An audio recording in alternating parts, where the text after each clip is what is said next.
J'ai eu envie d'être dans un métier où je pourrais être face à nos clients. Para poder ayudar a muchas personas en Colombia que lo necesitan. To listen to people. This is my main booster.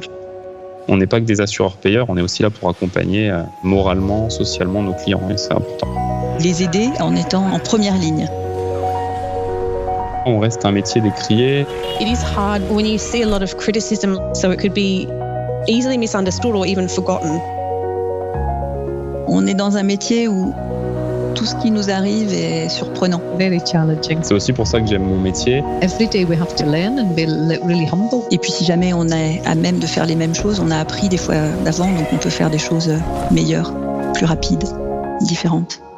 Has been something that's constantly changing. Moi, j'aime beaucoup le challenge. Donc là, il y a tout à faire et notamment, il faut créer des modèles qui vont simuler des événements naturels extrêmes. L'assurance n'est plus uniquement un métier qui intervient une fois que les événements se sont passés. On intervient en amont. Another victory is when you've successfully completed a partnership with another organization. Bien protéger la famille, bien protéger les personnes, c'est ça qui aujourd'hui me réconforte dans mon métier, encore plus maintenant que je suis papa. I'm just glad to get people home. One that I'll never forget was a premature baby that had to be well looked after en route. And I'm glad that we managed to achieve that. Reanimar a alguien a través de un teléfono con un colaborador a distancia. Waouh, como valió la pena. J'ai fait livrer des plateaux repas dans les services d'urgence et de réanimation de ma ville. Personne ne me l'a demandé. Ça, c'est pour moi une grande fierté, au-delà de mon métier de tous les jours. Pequeño trabajo, pero que tenga grandes repercusiones. I think optimism is really important for the longer term. Sentirme como útil en la sociedad. We work towards the long term. On a un métier qui a du sens, oui. And as long as I feel that, then I feel quite happy.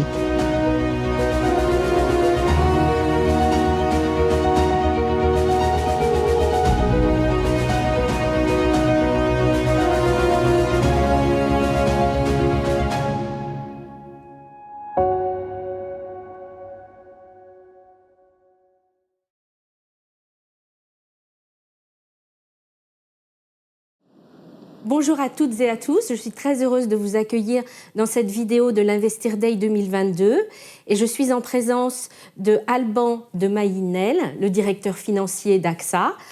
Monsieur, bonjour. Bonjour madame, bonjour à tous. Avant de rentrer spécifiquement dans le dossier AXA, j'aimerais évoquer avec vous le contexte macroéconomique. On parle beaucoup d'une venue de la récession en 2023. Est-ce que vous ressentez déjà ce ralentissement économique en ce moment ? Non, pour l'instant on ne la voit pas. Il est certain, ou il est relativement probable en tout cas, qu'avec la hausse des taux d'intérêt en Europe et aux États-Unis, l'activité économique décline et qu'on ait probablement une récession en 2023. Mais pour l'instant on ne la voit pas.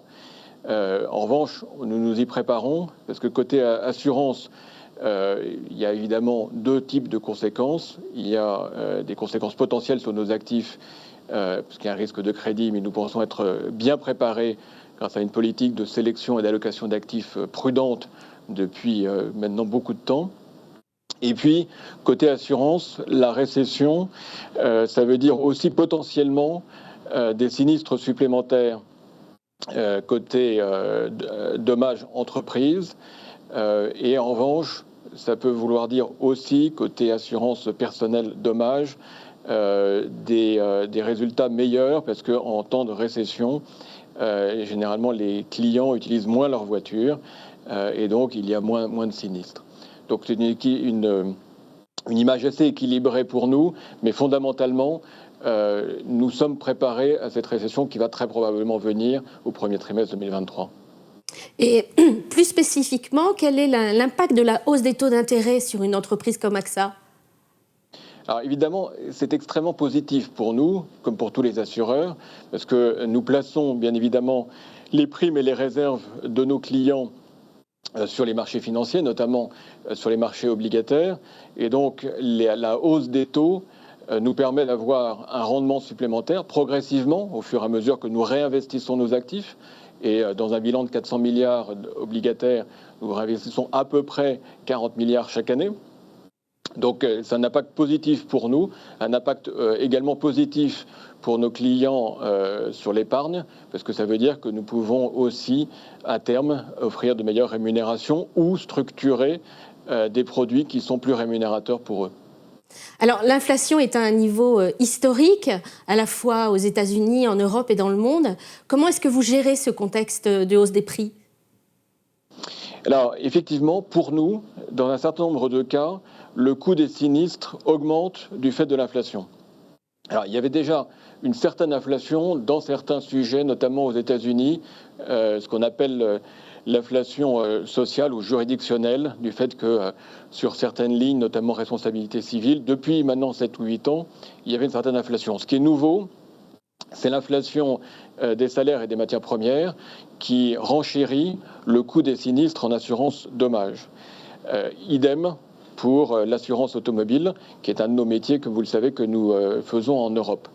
Donc, pour nous, évidemment, compte tenu de ce renchérissement des sinistres, nous devons compenser au maximum ce renchérissement par des mesures que nous prenons sur la gestion de nos sinistres elles-mêmes.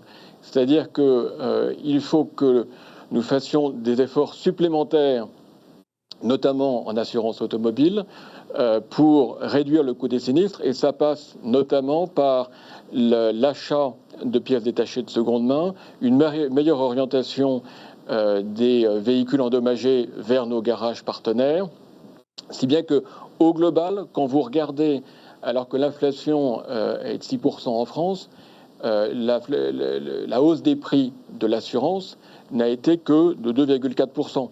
Donc nous arrivons, pour l'instant, à compenser cette hausse des prix par des mesures qui nous permettent de réduire, ou en tout cas de limiter l'inflation du coût des sinistres. Alors vous êtes aussi un acteur important sur les marchés financiers. Pour l'instant, les marchés financiers se portent relativement bien. On va dire qu'il y a eu un rebond là depuis quelques semaines, depuis quelques mois. Le CAC 40 ne perd plus que quelques pourcents, que 8%. Faut-il s'inquiéter de l'évolution des marchés financiers pour l'année prochaine, selon vous ? Alors, à moyen terme, c'est-à-dire 2 ans et plus, je pense qu'on peut être relativement serein. À court terme, c'est-à-dire dans les 12 à 18 mois qui viennent, il y a beaucoup d'incertitudes. Il y a de l'incertitude sur l'inflation. À quel moment verrons-nous le pic d'inflation ? Et il y a incertitude du fait de la hausse des taux déclenchée par les banques centrales aux États-Unis et en Europe pour combattre cette inflation. Et donc, c'est un peu la guerre entre l'épée et le bouclier. Qui gagnera et à quel moment ? Et comme il y a une incertitude sur le timing, pour savoir à partir de quand l'inflation redeviendra raisonnable, c'est-à-dire aux alentours de 2-3%, comme on l'avait avant, comme il y a cette incertitude-là, et que c'est quelque chose que les marchés n'aiment pas, il y aura sans doute beaucoup de volatilité dans les 12 mois qui viennent. Et donc, il faut une certaine prudence quand on regarde son allocation d'actifs, que l'on soit un investisseur institutionnel ou un investisseur individuel, parce qu'à 12 mois, il y aura sans doute pas mal de volatilité. Alors, avec le réchauffement climatique, il y a de plus en plus de problèmes sur la planète. Il y a aussi de la cyber-insécurité. Vous êtes au cœur de ces grands enjeux. Oui, tout à fait. Ça fait partie de nos métiers. Donc, il faut être fier d'être au milieu de ces enjeux-là, parce que c'est là que nous montrons toute la valeur que nous apportons à nos clients, entreprises ou particuliers, en tant qu'assureurs, puisque nous les protégeons. Et c'est vrai qu'on voit un renchérissement, là aussi, du coût des catastrophes naturelles. Pour AXA, ce que ça veut dire très concrètement, c'est que nous payons environ 2 milliards d'euros de sinistres chaque année liés aux catastrophes naturelles dans le monde. Donc c'est un montant extrêmement significatif. Et donc, il faut prendre des mesures. Les assureurs prennent toute leur part. Ce que l'on voit quand même, c'est que compte tenu de la récurrence de ces catastrophes naturelles à un niveau relativement élevé sur les 5-6 dernières années, il y a moins de support des réassureurs. Donc le marché se tend, les prix montent. Et donc, même si les assureurs jouent tout leur rôle, il faut, à mon avis, engager sur 2 voies. La première, ce sont des partenariats publics-privés, parce qu'il est important que les gouvernements jouent également leur rôle et on a des mécanismes, notamment en France, qui marchent bien et qui permettent de répartir cette charge entre les assureurs et puis le niveau public quand c'est nécessaire. Et puis, un élément très important et dont on ne parle pas assez, c'est la prévention. La prévention est essentielle pour réduire le coût des sinistres. 2 exemples.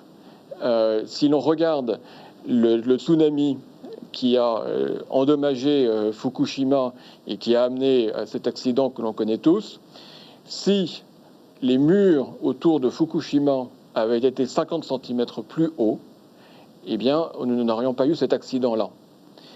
2e exemple, quand vous regardez aux États-Unis Katrina, qui a été le sinistre, l'ouragan qui a coûté le plus cher dans l'histoire, un ouragan assez similaire est passé il y a quelques années, qui était Irma, et là aussi, le coût a été très nettement réduit parce qu'il y avait eu de la prévention, parce que les digues qui avaient cédé au moment de Katrina ont tenu.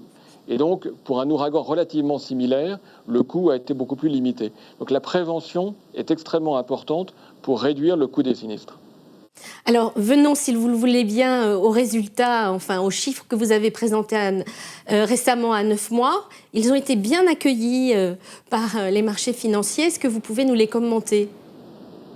Oui, ils ont été très bien accueillis parce qu'ils montrent toute la pertinence de notre stratégie. D'abord, nous avons cru sur les lignes de business que nous souhaitons développer. Alors, je pense naturellement aux dommages entreprises, où nous avons augmenté nos primes de 6%. Je pense également à la santé, où on a augmenté de 14%, où la prévoyance a été en hausse de 2%. Donc, c'est un élément qui montre que notre stratégie de croissance délivre ses fruits. C'est le premier point. Le deuxième point, qui a été également extrêmement accueilli, nous avons une nouvelle fois démontré la robustesse de notre bilan. Nous avons une marge de solvabilité qui se tient à 225%, très au-delà de notre ratio de référence que nous sommes donné, qui est de 190%, et qui montre encore une fois notre capacité à résister à des chocs. Et puis, je crois que le marché a également bien aimé, au-delà du développement organique, le fait que nous ayons un développement inorganique. Nous sommes entrés en exclusivité pour acheter la filiale espagnole des assurances du Crédit Mutuel et qui vient compléter notre dispositif en Espagne. Et là encore, au-delà du développement organique par lequel je commençais à répondre à votre question, je pense que cette capacité à se développer a été également très appréciée. Donc, est-ce que vous êtes confiant dans la réalisation de vos objectifs ? Le contexte est quand même incertain. Alors, le contexte est incertain, mais nous avons une politique prudente sur nos actifs et nous avons surtout une stratégie business qui nous permet d'être extrêmement résilients dans le contexte actuel. C'est-à-dire que nous avons opéré une transformation du groupe AXA dans les 5 ou 6 dernières années qui nous décorrèle des marchés, et c'est des marchés que va venir la volatilité. Nous avons réduit cette corrélation et qui, au contraire, nous positionne sur des lignes dont la rentabilité vient du technique, c'est-à-dire l'assurance dommage, la prévoyance, la santé, où ces profils-là ne sont pas dépendants des marchés financiers. C'est ça qui nous donne confiance dans notre capacité à délivrer sur les objectifs que nous nous sommes donnés pour le plan Driving Progress 2023. Alors, quelle est votre stratégie dans la gestion et dans la rémunération du capital ? Alors, nous avons une politique qui est assez claire, et là encore que nous avons enclenchée depuis pas mal de temps, qui est de nous positionner sur des produits et des lignes de business qui nous permettent de générer du cash et du capital pour nos actionnaires. Et de ceci avec une croissance régulière de nos résultats et donc de nos dividendes. Donc nous avons comme socle de notre gestion du capital et de la rémunération des actionnaires un dividende avec un rendement élevé, mais un dividende qui est aussi en croissance régulière année après année. Au-delà de ça, nous avons également, depuis cette année, depuis même l'année d'avant, réalisé des rachats d'actions qui viennent compléter ce dividende. Et ces rachats d'actions, encore une fois, reposent sur le fait que nous avons une solvabilité élevée, comme on l'a dit il y a un instant, et une capacité de génération de cash qui est également élevée. Donc ça nous permet de rémunérer de façon forte nos actionnaires, à la fois en dividendes et via un rachat d'actions. Et donc, vous pouvez nous dire aujourd'hui que vous allez poursuivre ce programme de rachat d'actions ? Alors, ce programme de rachat d'actions, il n'y a pas d'engagement, mais ce que nous avons dit de façon régulière, c'est qu'il faisait partie de notre boîte à outils. Et donc, c'est notre conseil d'administration qui doit se prononcer de façon régulière pour décider d'en faire un nouveau. Et donc, il regardera ça régulièrement. Mais ce qu'il a dit, et ce que nous avons dit déjà, c'est que les rachats d'actions faisaient partie de la boîte à outils de la rémunération des actionnaires. Alors, concernant l'évolution de votre titre en bourse, l'action AXA a pas mal remonté ces derniers temps. Elle gagne 8% depuis le début de l'année, alors que le CAC 40 est en baisse de la même chose, de 8%. Est-ce que vous pouvez analyser cette performance du titre AXA ? Je pense qu'il y a deux facteurs essentiels. Il y a un premier facteur, qui est celui que vous avez mentionné un peu plus tôt, qui est la remontée des taux d'intérêt. Compte tenu de nos produits financiers, la remontée des taux d'intérêt est un facteur évidemment positif. Mais le deuxième facteur, et qui est beaucoup plus sur le moyen long terme, et donc on commence à voir les effets, c'est le changement que nous avons opéré depuis 5 ou 6 ans de notre profil stratégique, avec une ligne d'activité, enfin des lignes d'activité beaucoup plus techniques, beaucoup plus décorrélées du marché et qui nous permettent cette croissance régulière dont je parlais un peu plus tôt. Et donc, je pense que même si le cours de l'action se tient bien, il a encore un assez fort potentiel de progression du fait de ces deux raisons-là qui sont autant de supports pour le cours. Ce qui est important pour les marchés financiers, c'est la croissance finalement. Et donc, est-ce que vous êtes confiant pour cette croissance à moyen terme ? Alors, on est tout à fait confortable sur cette croissance. Nous, ce qui nous importe, c'est la croissance de notre résultat, d'abord. Alors, évidemment que la croissance du résultat doit se faire avec la croissance de notre chiffre d'affaires. Et cette croissance du chiffre d'affaires, elle se porte, encore une fois, sur les lignes dont je parlais au début, l'assurance dommages, entreprises et particuliers, la santé, la prévoyance, et puis, grâce à la hausse des taux d'intérêt, aussi toute la partie épargne qui nous permet d'offrir des produits encore plus compétitifs à nos clients. Alors, vous êtes en France, mais vous êtes aussi en Europe. Vous êtes récemment renforcé en Italie en participant à l'augmentation de capital de votre partenaire là-bas. Est-ce que vous êtes confiant dans l'activité de cette banque ?